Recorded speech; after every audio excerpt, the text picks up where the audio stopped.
So you know how Hades is in the Bible? No. Sometimes Hades is used as a placeholder for hell. Well, what about in Revelation where it says, then death and Hades were thrown into the lake of fire? Well, because... Wait, hang on. The lake of fire clearly means hell there.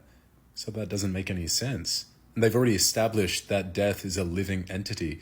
So why are the four horsemen kicking it with a Greek god? Just to get this straight, they are conquest, war, famine, and death, right? Well, strictly speaking, that's just how we've interpreted them. The actual Bible passages never name them, and we've just inferred who they are. There's actually a lot of debate about that. So what does the Bible say about them?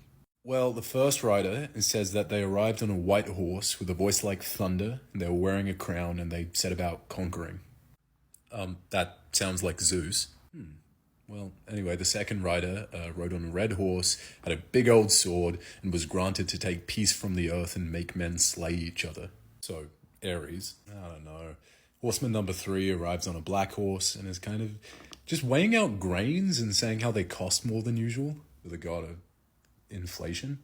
Or Hermes is the god of merchants. It's probably something he would comment on. He's also a psychopomp, meaning he escorts the souls of the dead to the underworld, which makes sense why he'd arrive with this crew, and why he would precede the final rider, who arrives on an ashen horse, Death, who is then in turn followed by Hades. So, Thanatos. The resemblance is undeniable, but I mean, why?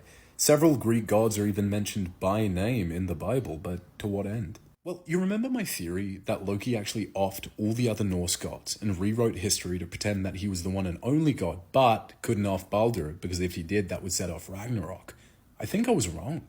I think Loki just genuinely changed history because there's nothing in the prophecies about the gods being resurrected to fight at Ragnarok. So I think Loki just did that and was like, great, I'm in charge. But you know what he didn't account for? The Greek gods. He wouldn't have even known about them. But now, he's flown too close to the sun and has attracted their attention, and they're coming to get him. And he's totally alone with no backup because he's offed everyone who could possibly help him. So he's running around saying, it's the apocalypse! The world is going to end when these people show up. So you need to band together as my army of God and help me out, otherwise everything is going to end. But really, it's just the end of him. Because now he's realized that there are other gods out there who don't need the apples of Idun for their power, and they're strong enough to take him down.